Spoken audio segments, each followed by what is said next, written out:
ववतु सहनो भुनक्तु सह वीर्यं करवावहै तेजस्विनावधीतमस्तु मां विद्विषावहै।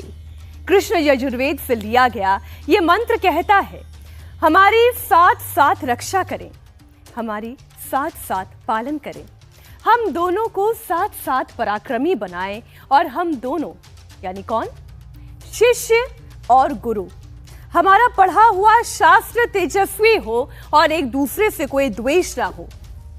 यहां किसी धर्म की बात तो नहीं हो रही है। धर्म जिसे हम हिंदू, मुस्लिम, सिख, ईसाई इन खांचों में बांटकर देखते हैं। इस प्रार्थना में, इस श्लोक में सिर्फ ज्ञान की पूजा हो रही है और गुरु शिष्य का संबंध तो किसी भी धर्म में एक ही समान है। यह है भारतीय सनातनी संस्कृति जो सहयोग, संयम और ज्ञान की आराधना करती है। लेकिन इस वक्त देश में एक विशुद्ध राजनीतिक वातावरण तैयार कर दिया गया है। वेद पाठ करना, भगवत गीता के श्लोकों को पढ़ना, शांति पाठ करना और तो और भारत की संस्कृति और भारत माता की जय कहना तक सांप्रदायिक कहा जाने लगा है। इससे भी अधिक भारतीय आदर्श व्यक्तित्व से ऊपर आक्रांताओं की जय जयकार करना, यानी छत्रपति शिवाजी महाराज, संभाजी महाराज, शाहू जी महाराज की जगह बाबर, औरंगजेब और तुगलक के लिए एक समूह विशेष के दिल में ज्यादा भक्ति क्यों जागृत हो जाती है? यह हास्यास्पद नहीं तो फिर और क्या है? इसलिए आज सत्य सनातन में किसी हिंदू मनीषी की जगह मैंने विचार किया कि क्यों ना एक ऐसे मुसलमान व्यक्ति को आमंत्रित किया जाए जो अपने धर्म के जानकार तो हैं ही, लेकिन साथ ही सच्चे भारतीय हैं, मातृभूमि के सेवक हैं, गौ सेवक हैं, भारतीय संस्कृति को जो सिर माथे रखने वाले हैं। उत्तर से लेकर दक्षिण तक 15,000 किलोमीटर तक की गौ सेवा सद्भावना पद यात्रा कर चुके। स्वागत करें मोहम्मद फैज खान का। हरि ओम द्यौः शान्तिरन्तरिक्षं शान्ति पृथिवी शान्तिरापः तिरोखदयः शान्तिः वनस्पतयः शान्तिर्विश्व देवाः शान्तिर्ब्रह्म शान्तिः। बिस्मिल्लाहिर्रहमानिर्रहीम। रब्बि इश्रह ली सदरी व यस्सिर ली अमरी वहलुल उक़दतन मिन लिसानी यफ़क़हू क़ौली। श्रेयांस स्वधर्मो विगुणः परधर्मात् स्वनिष्ठुतात् स्वधर्मे निधर्म श्रेया परधर्मो भयावह। बिरादरान हिंद, अस्सलाम वालेकुम रहमतुल्लाहि व बरकातहू। जय श्री राम, भारत माता की जय। जगत जननी माता जगदम्बा माँ पार्वती, इनकी सवारी सिंह है और माता जगत जननी जगदम्बा माँ पार्वती का एक नाम मीनाक्षी भी है। तो मीनाक्षी की राशि जो होती है ना, वो सिंह होती है। तो इन पंक्तियों के साथ आज का मैं कार्यक्रम शुभारंभ करूंगा। ऐ गिरि नंदिनी नंदित मेदिनी विश्व विनोदिनी नंदनुते गिरिवर विंध्य शिरोधिनी वासिनी विष्णु विलासिनी जिष्णुनुते भगवती हे शितिकंठ कुटुंबिनी भूरि कुटुंबिनी भूरि कृते जय जय हे महिषासुर मर्दिनी रम्य कपर्दिनी शैलसुते।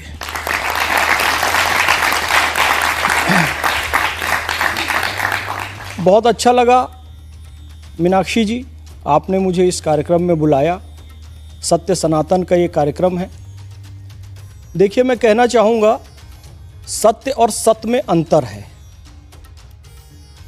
सत्य वो होता है, हम जब कहते हैं राम नाम सत्य है तो इसका अर्थ ये त्रिकाला बाधित है, यानी कि इस नाम में कभी कोई बाधा उत्पन्न नहीं हो सकती। ये था, है और रहेगा, यानी कि तीनों काल से परे है, यानी कि है भी कह सकते हैं। तो राम नाम सत्य है हम कहते हैं। तो एक तरीके से सत्य ही जो होता है वो सनातन होता है, जो ना कभी जन्म लेता है ना कभी मरता है, वो बस है और है। ऐसे सत्य सनातन के शो में मीनाक्षी जी और आपकी पूरी टीम ने मुझे बुलाया, उसके लिए बहुत बहुत धन्यवाद और आपके सभी प्रश्नों का स्वागत है, अभिनंदन है। मैं बड़ी हैरान हूँ, आप दाढ़ी रखते हैं, आप टोपी रखते हैं, आप अस्सलाम वालेकुम कहते हैं और फिर आप सत्य सनातन की ऐसी व्याख्या करते हैं, आप गीता के श्लोक पढ़ते हैं, आप भारत माता की जय कहते हैं। आजकल गीता के श्लोक किसी मुसलमान का पढ़ना तो दूर, भारत माता की जय तक पर भी इतना विवाद खड़ा हो जाता है, इसे सांप्रदायिक कहा जाता है। देखिए, यहाँ प्यारे प्यारे बच्चे बैठे हैं, देश का भविष्य बैठे हैं। मैं इनसे यदि कहूँ बेटा हिम्मत मत हारना, मुश्किलें आएंगी, उससे लड़कर भिड़कर आगे बढ़ना, तुम्हें सफलता मिलेगी। क्या ये वाक्य सांप्रदायिक है? क्या ये विशेष किसी वर्ग विशेष का वाक्य है? क्या मैंने किसी समुदाय संप्रदाय को ऊंचा किया या नीचा किया? नहीं, ये तो मोटिवेशन है बच्चों को। पूरी गीता मोटिवेशन है। अब हिंदू हो, मुसलमान हो, सिख हो, ईसाई हो, जिसको मोटिवेशन चाहिए, जो डिप्रेशन में जा रहा है, हार रहा है, थक रहा है, मैं कर पाऊंगा कि नहीं कर पाऊंगा, ऊहापोह में है, तो वो गीता पढ़े। गीता मोटिवेशन की किताब है, किसी संप्रदाय की किताब नहीं है। मैं स्पष्ट कहना चाहूंगा, भारत माता की जय से आपत्ति है। भारत माता की जय क्या है? मादरे वतन हिंदुस्तान जिंदाबाद, फारसी उर्दू में, संस्कृत में वंदे मातरम, इंग्लिश में love and salute to mother India, और हिंदी में भारत माता की जय, यानी अपने वतन से मोहब्बत का इजहार करना, अपनी मातृभूमि से प्रेम का इजहार करना। अब कई सांप्रदायिक लोगों को और कट्टरपंथी, जो खास तौर से मुसलमानों को वर्गलाने वाले राजनीतिक दल हैं, उनको आपत्ति इससे होती है कि भाई ये इस्लाम का अंग नहीं है। तो मैं स्पष्ट सत्य सनातन में मीनाक्षी जी बताना चाहूँगा, पैगंबर हज़रत मोहम्मद सल्लल्लाहु अलैहि वसल्लम की जन्मभूमि मक्का है, और जब काबा शरीफ में हमला हुआ तो उनके दादा अब्दुल मुतल्लिब के पास काबा शरीफ की रक्षा की जिम्मेदारी थी। काबा शरीफ पे जब हमला हुआ तो काबा की रक्षा के लिए पहला पत्थर उठाने वाले पैगंबर हज़रत मोहम्मद सल्लल्लाहु अलैहि वसल्लम थे कि मेरे देश पर कोई हमला नहीं कर सकता, मेरी जन्मभूमि पर कोई हमला करेगा तो उसका सिर फोड़ दूंगा। तो अपने देश की जय कहना हमने पैगंबर हज़रत मोहम्मद सल्लल्लाहु अलैहि वसल्लम से सीखा। इसीलिए पाकिस्तान के सामने हवलदार अब्दुल हमीद खड़े हो गए थे, अमेरिका से पैट्रन टैंक मंगाया, अमेरिका ने कहा इसे कोई नष्ट नहीं कर सकता, अपनी जीप में रॉकेट लॉन्चर लेकर खड़े हो गए, कई पैट्रन टैंक उड़ा दिए, खुद भी शहीद हो गए। तब एक विद्वान ने कहा, पाकिस्तान हमारी तह में जाने के तेरे अरमान बहुत हैं, तू कश्ती एक कागज़ की, यहाँ तूफ़ान बहुत हैं। ये हिंद है, यहाँ मज़हबों से मुल्क है ऊंचा, तेरे लिए तो हिंदुस्तान के मुसलमान बहुत हैं। ये भाव इस्लाम का भी है, सनातन का तो है ही।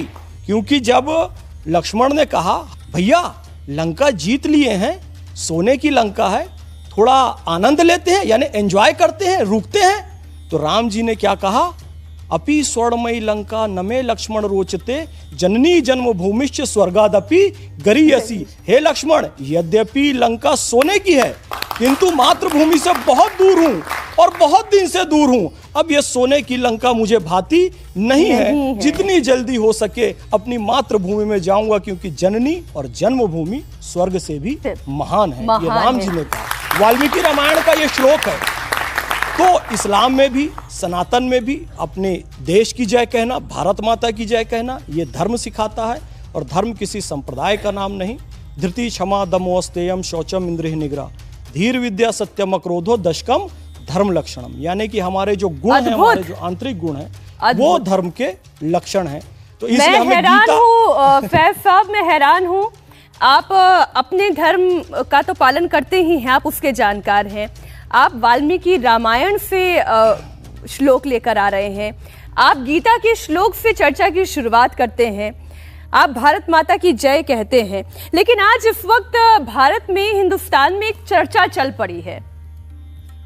कोई भी मुगल बादशाहों के खिलाफ यदि कुछ कह देता है तो एक समुदाय विशेष है, उसकी भावनाएं आहत होने लगती है। क्यों मुगलों के लिए कभी कभी एक समुदाय विशेष उठ खड़ा होता है, एज इफ कि यही उनके पूर्वज हैं और वो उनके वंशज। देखिए, वो जो समुदाय खड़ा होता है ना, उसका खुल के नाम मैं ही ले देता हूँ, आप नहीं ले रही हैं। तो कुछ मुस्लिम जो नासमझ हैं वो खड़े हो जाते हैं, क्योंकि मैं भी उसी समाज से आता हूँ, पर मैं नासमझ नहीं हूँ, इसकी गारंटी है। क्योंकि पैगंबर हज़रत मोहम्मद सल्लल्लाहु अलैहि वसल्लम ने हिरा की गुफा में जब ध्यान लगाया तो उनके पास अल्लाह ने जो पहला शब्द भेजा वो था इकरा। इकरा का अर्थ होता है पढ़ो, और आगे कहा इकरा बिस्मी रब्बिकल लज़ी खलक, पढ़ो अल्लाह के नाम पर पढ़ो जिसने तुम्हें पैदा किया। और अफसोस की बात, सच्चर कमेटी की रिपोर्ट कहती है कि मुसलमान शिक्षा में सबसे पीछे है। तो शिक्षा में पीछे होने के कारण ऐसे रिजल्ट आते हैं मीनाक्षी जी कि हम मुगलों को अपना पूर्वज समझने लग जाते हैं। आप मुझे एक बात बताइए, भारत के मुसलमानों के पूर्वज कौन हैं? मुगल हैं, मंगोल हैं, अरबी लोग हैं, तुर्की लोग हैं? नहीं। यदि ऐसा होता तो आज भी मुसलमानों के सरनेम भट्ट, भाटी, चौधरी, त्यागी, पटेल, चतुर्वेदी, ये सारे सरनेम आज भी मुसलमानों के हैं। आपके पटेल मित्र हैं, आपके चौहान मित्र हैं। इससे पता, यहाँ तक कि मुनव्वर राणा, राणा सरनेम क्या सऊदी अरब का है। पाकिस्तान का बॉलर है राणा नवैदुल हसन, राणा सरनेम कहाँ से है? पाकिस्तान का एक बैट्समैन है सलमान बट। अरे भाई, बट, भट्ट, भटनागर, ये सब कहाँ से आया? सऊदी से आया, ईरान से आया? नहीं, ये सब भारत के ही सरनेम है। तो आज हम पूजा पद्धति से जरूर अलग हो सकते हैं, भारतीय संविधान उसकी इजाजत भी देता है। जी, आप मंदिर जाओ, आप मस्जिद जाओ, आप चर्च जाओ, लेकिन इस सत्य को स्वीकार कर लेना चाहिए कि हम सबके पूर्वज सनातनी थे। इस बात पे कोई दो मत नहीं है। मुगल हमारे पूर्वज नहीं हैं। आपका इस जवाब के आने के साथ साथ मुझे लग रहा है कि फतवा नहीं जारी हो जाता है आपके खिलाफ। देखिए, कुरान शरीफ में एक बात है, वतुइज़्ज़ु मन तशा वतुज़िल्लु मन तशा बियदिकल खैर इन्नका अला कुल्ले शैइन कदीर। इज़्ज़त और ज़िल्लत देना अल्लाह के हाथ में है। अल्लाह ने मुझे इज़्ज़त बख्शी है, तब यहाँ पर इतने बड़े मंच पर बैठा हुआ हूँ। कोई मुझे ज़िल्लत नहीं दे सकता जब तक अल्लाह नहीं चाहेगा। अब आपने ये कहा कि हमारे पूर्वज, यानी मैं सनातनी धर्म से आ रही हूँ, हिंदू हूँ, मेरे पूर्वज और आपके पूर्वज जो मुस्लिम धर्म को मान रहे हैं, मुसलमान हैं, उन सब के पूर्वज एक हैं जो हिंदुस्तान के हैं। ठीक, तो फिर ये मुगल कौन है? देखिए, मुगल शब्द आया है मंगोल से। ये मुगल कहाँ से आए? तो जब मंगोलों की सेना, जो कि मुस्लिम नहीं थे, चंगेज़ खान हलाकू मुस्लिम नहीं था, जब ये चंगेज़ खान हलाकू इनकी सेना निकली और पूरे विश्व विजय करने की नीयत से निकली, तो उज़्बेकिस्तान भी पहुंची। और उज़्बेकिस्तान में वहाँ की महिलाओं के साथ उन्होंने अनाचार किया, अत्याचार किया, बहुत सारी महिलाओं को अपने संग में रखा। उसके परिणाम स्वरूप जो संतानें हुई, उसी में से एक संतान थी बाबर, और उसी उज़्बेकिस्तान के फरगना से बाबर भारत आया था। यानी कि ये मुगल, इनके पूर्वज कौन हैं? मंगोल हैं। और मंगोल इतने क्रूर थे, इतने क्रूर थे, और रहन सहन से इतने गंदे थे कि वो जीवन में कभी नहाते नहीं थे। इरफान हबीब ने हज़रत अमीर खुसरो के हवाले से एक बात लिखी है कि हज़रत अमीर खुसरो को जब मंगोलों ने अरेस्ट कर लिया था, तो हज़रत अमीर खुसरो कहते हैं उनके जिस्म से इतनी बदबू आ रही थी कि ऐसा लग रहा था मुझे उल्टी हो जाएगी। अब इन्हीं की वंश परंपरा के लोग ये मुगल कहलाए। बाद में हालांकि उन्होंने इस्लाम स्वीकार कर लिया। अब जी कभी नहाते नहीं थे, लेकिन हिंदुस्तान में आए और देखिए यहाँ तो जी त्रिकाल संध्या हो रही है, इतनी सारी नदियां त्रिकाल संध्या कर रहे हैं, 3 बार डुबकी लगा रहे हैं। तो भाई उनको शर्म आई, तो नियम बनाए कि चलो जी साल में 1 बार नहाएंगे।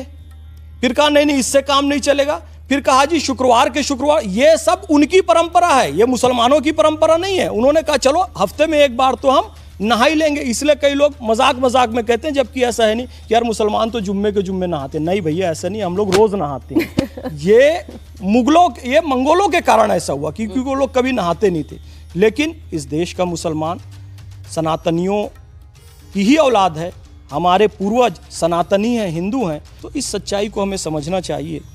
और जो उनकी क्रूरता थी, जाहिर बात है वो मुगलों में भी कायम रही। बाद में आप देखेंगे कि औरंगज़ेब ने अपने भाई दारा शिकोह को, जो कि उपनिषद का बड़ा ज्ञाता था, सत्ता में वो राजा ना बन जाए, इसलिए उसे नग्न करके, नग्न हाथी की पीठ पर उसे पूरे दिल्ली के बाजार में घुमाया और उसका कत्ल कर दिया। इसी तरीके से 4 साहबजादों को दीवारों में चुनवा दिया गया। केशव राय मंदिर तोड़ा गया, काशी विश्वनाथ का मंदिर तोड़ा गया। तो अत्याचार की सीमा और बर्बर तरीके से, यहां तक कि मीनाक्षी जी मैं आपको बताऊं, छावा फिल्म में आपने जो देखा, छावा एक उपन्यास है शिवाजी सावंत की जी, जो कि सत्य घटनाओं पर आधारित है। 40 दिन तक एक देश के हमारे युवा को, छत्रपति संभाजी महाराज को अरेस्ट करके रखता है और तड़पाता है। कोई सामान्य व्यक्ति होता, मृत्युदंड भी देना है तो एक बार में दे देता। 40 दिन तक तड़पाया। एक दिन दांत निकाल रहे हैं, एक दिन कान निकाल रहे हैं, एक दिन जीवा निकाल रहे हैं, एक दिन नाखून निकाल रहे हैं, एक दिन आंख निकाल रहे हैं। ये काम मनुष्य नहीं कर सकता, ये क्रूर मंगोल लुटेरे ही कर सकते हैं, जिनकी औलादें ये बाबर और नहीं, लेकिन वैसा आप ये देखें, जिनकी बात आप कर रहे हैं उन्हीं औरंगजेब के लिए अब एक बात ये भी चल पड़ी है कि वो बहुत ही भले इंसान थे, बड़े ही मितव्ययी थे कि राजकोष को घाटा ना हो जाए इसलिए अपनी टोपी खुद सिला करते थे। वो इतने अच्छे इंसान थे, इतने अच्छे शासक बादशाह थे कि उन्होंने मंदिर बनवा दिए। ये तर्क कहां से आता है फिर? अच्छी बात है मीनाक्षी जी, ये तर्क आते हैं, अच्छी बात है। जो लोग तर्क लाते हैं ना, मैं नाम ले दे रहा हूं, ये अकबरुद्दीन ओवैसी, असदुद्दीन ओवैसी जैसे लोग ये तर्क लाते हैं और इन्हीं की विचारधारा के लोग ये तर्क लाते हैं। औरंगजेब वेतन नहीं लेते थे, औरंगजेब टोपी सिलते थे, उससे जो उनको बेचने से मिलता था उससे वो जीवन यापन करते थे। आप अपनी सांसद की तनख्वाह मत लो, कर सकते हो, नहीं करोगे। मंदिर बनाया औरंगजेब ने, ठीक है चलो ये भी मान लेते हैं, तो आप भी बनाओ मंदिर। कह दो कि भैया अयोध्या का कोर्ट केस से लड़कर लिया गया है, काशी और मथुरा हम स्वयं दे देते हैं क्योंकि औरंगजेब ने मंदिर बनाया था। आप इसको नहीं मानोगे, आप तो खुद कह रहे हो ना औरंगजेब मंदिर बनाया था और मितव्ययी था, तो अपनी तनख्वाह नहीं छोड़ोगे, मंदिर बनाने में सामने नहीं आओगे। लेकिन सच्चाई को कुछ समझना चाहिए, तो खामखा ऐसी थ्योरी नहीं। लेकिन इरफान हबीब, क्योंकि आपने उन्हें अभी थोड़ी देर पहले कोट किया, तो मैं इरफान हबीब को ही कोट करते हुए कहती हूँ, वो ये कहते हैं कि औरंगजेब ने कामाख्या मंदिर बनवाया और कामाख्या मंदिर में जाकर देखिए, वहां पर बकायदा एक पत्र औरंगजेब के नाम का वहां पर मौजूद है। लेकिन कोई ये नहीं बताता, कोई ये जानकारी नहीं देता कि ये वही औरंगजेब है जिसने त्र्यंबकेश्वर महादेव मंदिर को भी खंडित किया था। ये वही औरंगजेब है जिसने न जाने कितने 87 मंदिर, जिसका उल्लेख जदुनाथ जी सरकार अपनी बुक में करते हैं, हिस्ट्री ऑफ औरंगजेब में वो ये बात कह रहे हैं कि 87 मंदिर ऐसे थे जो औरंगजेब ने तुड़वाए। इन बातों को क्यों नजरअंदाज कर दिया जाता है? क्यों मुगल बादशाहों का महिमा मंडन किया जाता है? देखिए, मसीरे आलमगिरी में भी ये बात लिखी हुई है कि काशी विश्वनाथ का मंदिर औरंगजेब ने तोड़ा था। ये बात रिटर्न है, उसमें इस बात का उल्लेख है। जदुनाथ सरकार जी ने भी त्र्यंबकेश्वर के मंदिर के बारे में लिखा है।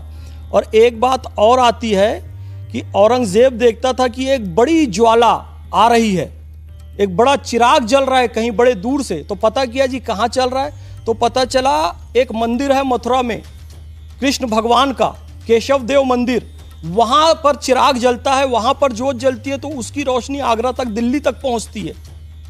तो वो देखकर बड़ा अचंभित हुआ और उसको तोड़ने के लिए पहुंचा। वहां पर केशवराय मंदिर को तोड़कर उसने जामा मस्जिद बनाया। आज भी जो कृष्ण जन्मभूमि का विवाद है उसके पीछे यही कारण है। कौन? औरंगजेब। लेकिन इतिहास को छुपाया जाता है। अब मैंने इरफान हबीब का नाम यद्यपि लिया, लेकिन इरफान हबीब भी लेफ्ट के हिस्टोरियन हैं, लेकिन सतीश चंद्र लेफ्ट के हिस्टोरियन हैं। इरफान हबीब और सतीश चंद्र ने बहुत छुपाने की कोशिश की, बहुत छुपाने की कोशिश की। उसके बाद भी उसकी क्रूरता इतनी थी कि बताना ही पड़ा, अप्रत्यक्ष रूप से हजरत अमीर खुसरो के माध्यम से, जिसका मैंने उदाहरण दिया है। और सतीश चंद्र जो मध्यकालीन इतिहास के, वो भी प्रमाणिक इतिहासकार हैं, उन्होंने जाफर जटल्ली का उल्लेख किया, एक व्यंग्यकार।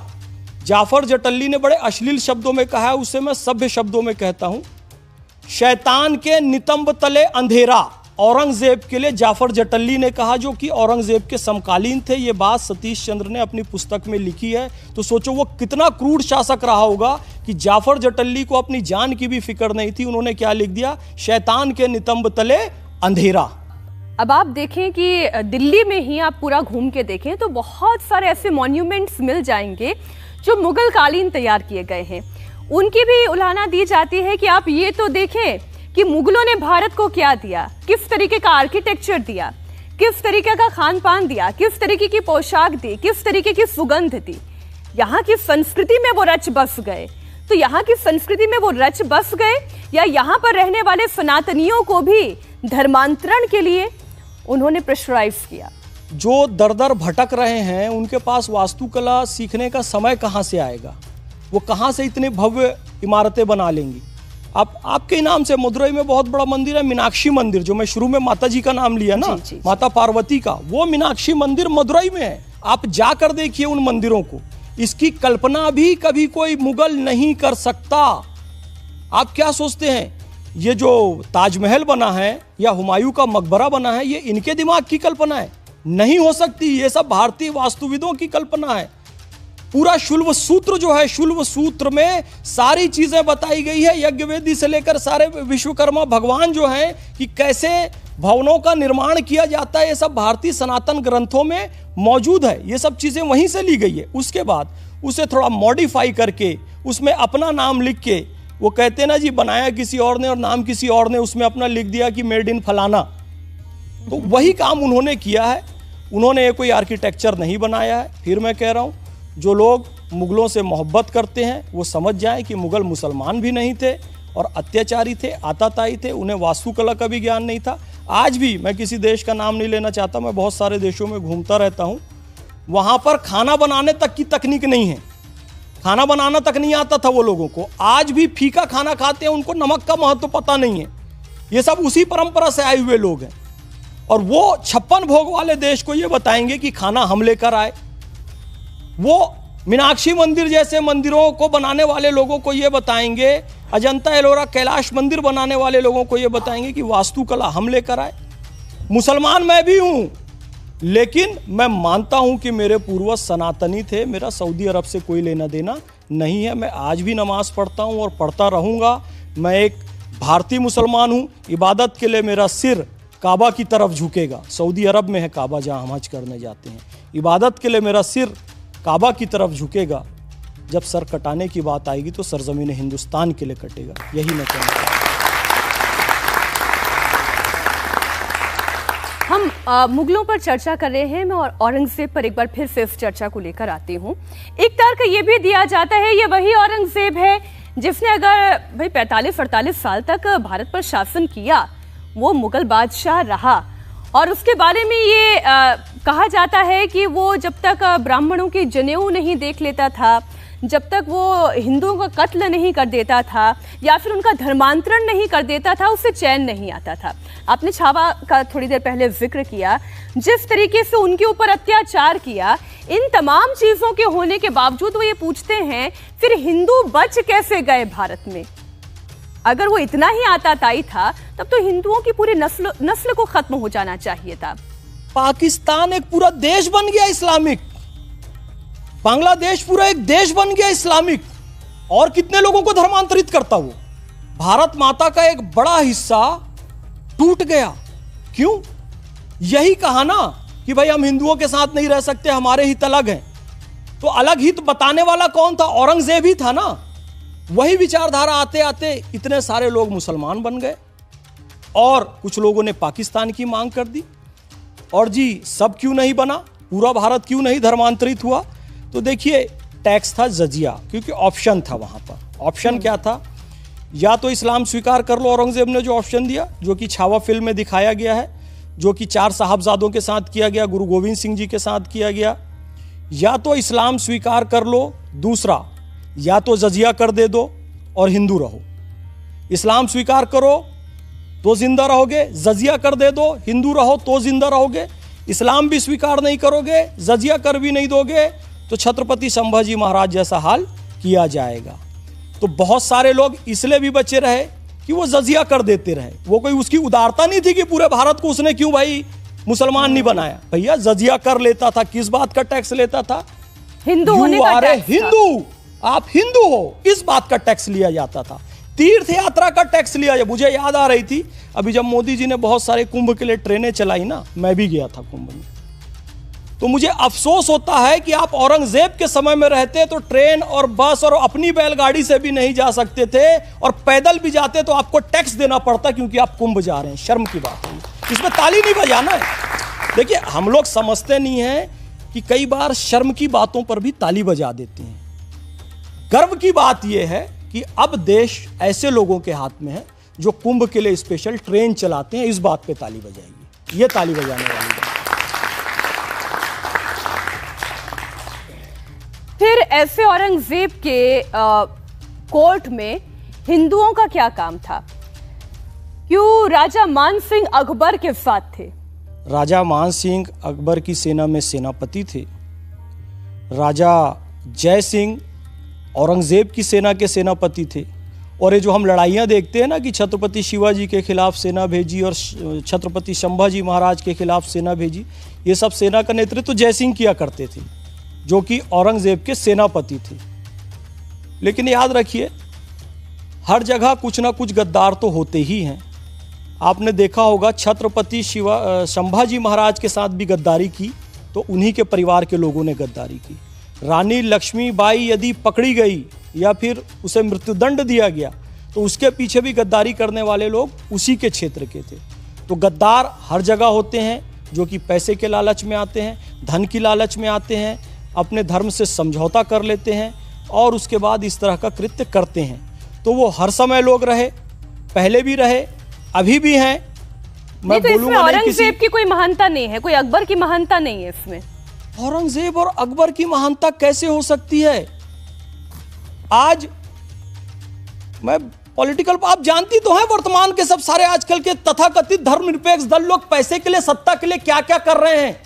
कोई भारत माता को डायन बोल दे रहा है, कोई भारत तेरे टुकड़े होंगे इंशाल्लाह को सपोर्ट कर दे रहा है, कोई 15 मिनट के लिए पुलिस हटा दो हम क्या से क्या कर देंगे कह रहा है, कोई कह रहा है चिकन नेक काट देंगे, असम को देश से अलग कर देंगे, कश्मीर की आजादी तक, भारत की बर्बादी तक। ये लोग सत्ता और पैसे के लिए ही तो कर रहे हैं, और क्यों कर रहे हैं? तो ऐसे लोग उस समय भी थे और अभी भी थे। उसमें महानता कहां के राजा की, महानता कहां के औरंगजेब की, महानता कहां के अकबर की, जो अपनी बहन बेटियों तक का समझौता कर दे सत्ता के लिए, पैसे के लिए? उसको गद्दारी तो कहोगे ना।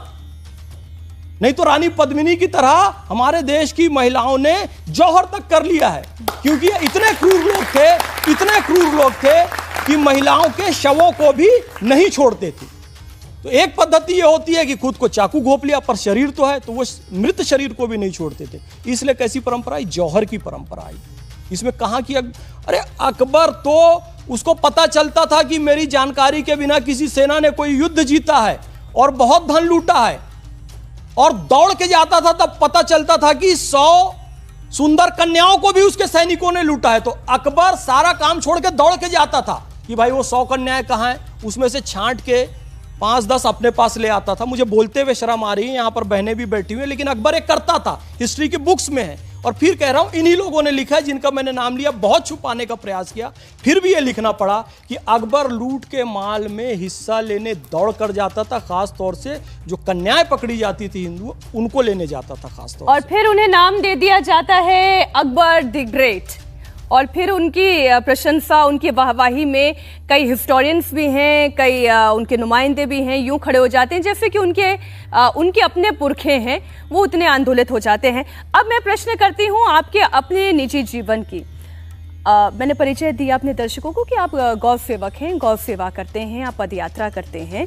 ये गौ सेवा करना, ये आपके मन में कैसे आया?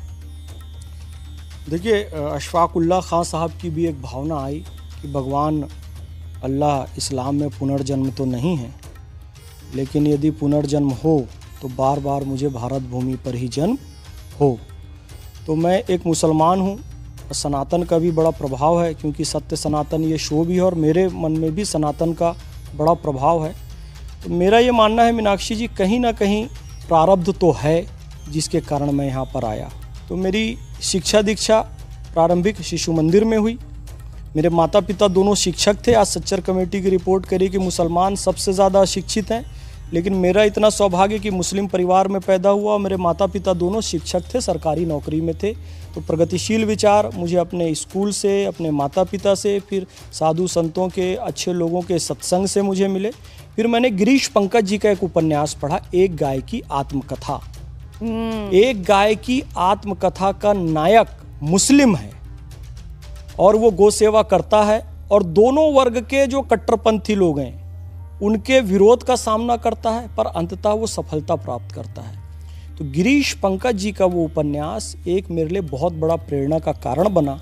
और फिर मैं गौ सेवा में उतरा। गाय और इस्लाम नामक पुस्तक का संकलन किया। हम ईद, बकरीद, ईद मिलादुन्नबी में गाय गौ माता को गुड़चारा खिलाते हैं। अभी रमज़ान चल रहा है, हमारे मुस्लिम राष्ट्रीय मंच के साथी पूरे देश में गौ माता के दूध से इफ्तारी करेंगे, सहरी करेंगे। कार्यक्रम पूरे देश में चल रहा है। यानी कि ये जो जेएनयू और उस्मानिया यूनिवर्सिटी में बीफ पार्टी का कल्चर चला था, हम कहते हैं बीफ पार्टी नहीं, गोमांस पार्टी नहीं करना है तो काऊ मिल्क पार्टी करो, गौ माता के दुग्ध का पान करो।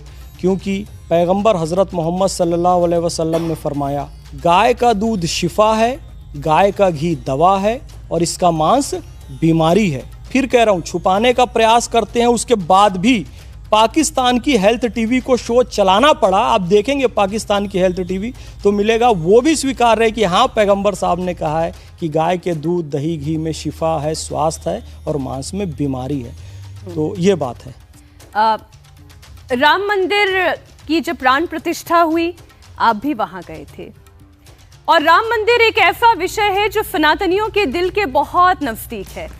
उसमें मुसलमानों की भूमिका क्या है, कई बार इस पर चर्चा होती है।